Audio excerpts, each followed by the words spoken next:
Retirement. Retirement. It's a word that, I don't know about you, but it always seems to spark a little bit of excitement, maybe a little bit of anxiety. You know what I mean? Yeah, for sure. It's a big topic for sure. It feels like a really big topic. Yeah. And you've sent us some really fascinating articles about preparing for those golden years, and we are here to unpack all of it with you, help you sift through the noise. Especially since there's a lot of noise around this, there's a lot of information. It can be really overwhelming. Totally overwhelming. Like one of the things, we see this number thrown around a lot is like $1.8 million to retire comfortably. Is that like the magic number? Is there more to that story? What do you think? Well, the article that you sent actually does a really good job of addressing this head on. And, there was that Charles Schwab study a while back that kind of made headlines.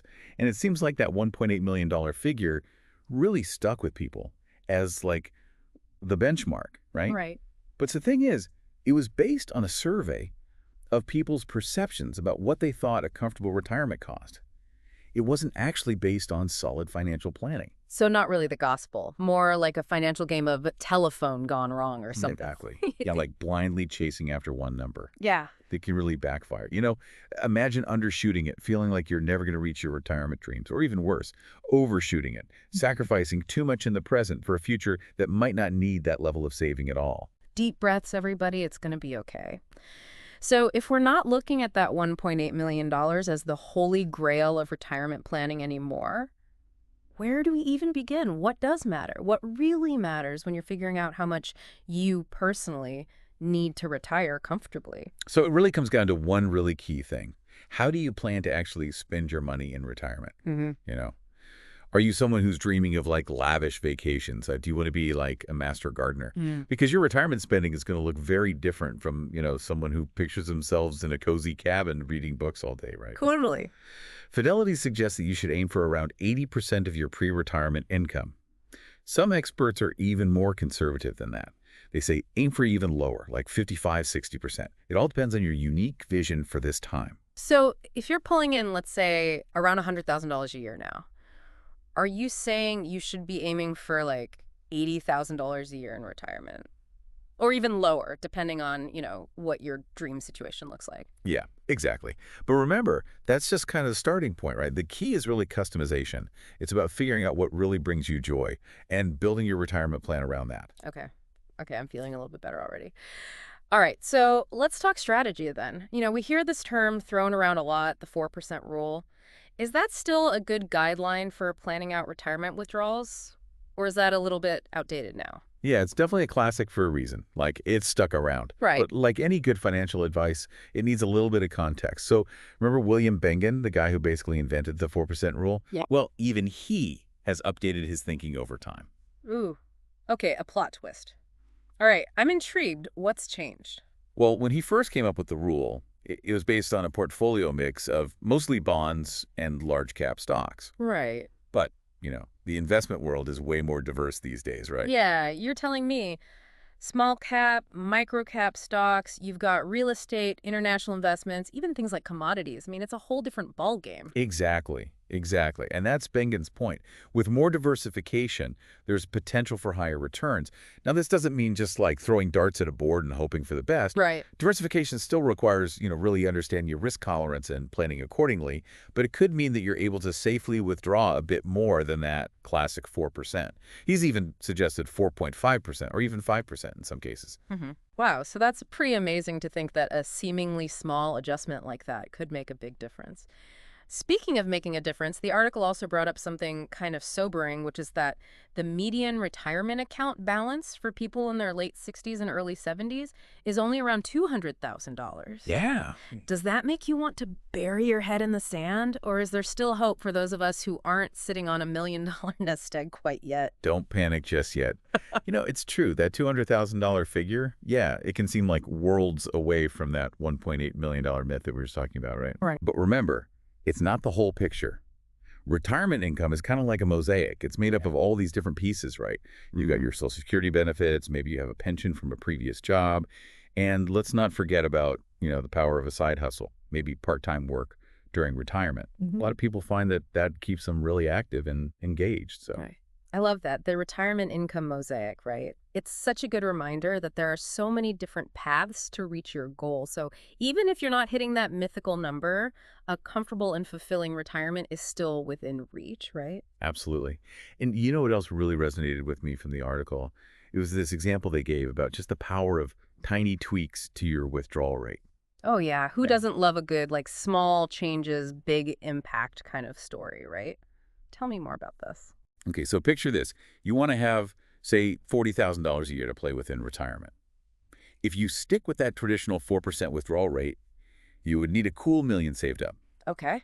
But if you just nudge that rate up to, let's say, 4.7%, you suddenly only need $851,000. Wow. Okay. That's a difference of $149,000. No way. So you're saying a tiny, tiny shift like that could potentially save you years of working and saving. It really highlights just how crucial it is to approach your withdrawal strategy with some thought, with care, right? Ah. It's not just about picking random percentage out of a hat. It's about figuring out what aligns with your goals, your risk tolerance, your overall plan. This feels like maybe a choose your own adventure detour in our deep dive here. Because some of us are like, yeah, let's coast into our 60s, enjoy a more relaxed pace of life. And others are all about that fire life, that early retirement. Yeah. Yeah. So let's say early retirement is calling your name. What does the aggressive saving game plan look like for somebody who really wants to retire early? Well, it's all about being really strategic, disciplined. Really, the more you can sock away now, the sooner you can potentially, break free from that 9 to 5 grind. Right. The article had a great example about this too. So imagine somebody who's earning, let's say, $75,000 a year. If they manage to save a whopping 70% of their income, they could potentially retire in just over 7 years. 7 years. Okay, I'm getting goosebumps over here. But let's be real. Saving 70% of your income, that's not exactly feasible for everyone, right? Mhm. So what if extreme saver isn't like your middle name? What are some other options? Yeah, totally. Even if you can swing a 50% savings rate, you're looking at about like 12 years until early retirement. And hey, even saving 20%, which, it's a longer road, it could still get you there in under 27 years. Got it, got it, got it. Yeah. Okay, so there's still hope for those of us who enjoy our lattes and our weekend getaways, it sounds like. But even if we nail the savings part, I imagine early retirement comes with its own set of curveballs, right? Things you might not think about if you're planning for a more, quote unquote, traditional retirement timeline. You're totally right. Early retirement requires a whole other level of strategic thinking. And, those retirement accounts we talked about, like 401ks, right? Yeah. Well, you usually can't touch that money without penalty until you hit 59 and a half, right? Right, right. That's a pretty big roadblock if you're aiming to retire in your 40s or even earlier, right? Yeah. So how do early retirees bridge that income gap if those traditional retirement funds are essentially off limits? It's like a whole other financial puzzle to solve on top of everything else, right? Yeah, absolutely. You're not just thinking about how do I save enough, but how do I actually create income for myself before those more traditional routes become available? Yeah, you might have to get a little creative. Some people, they turn a passion project into a side hustle. Or some people explore things like, rental income or investments that generate passive income.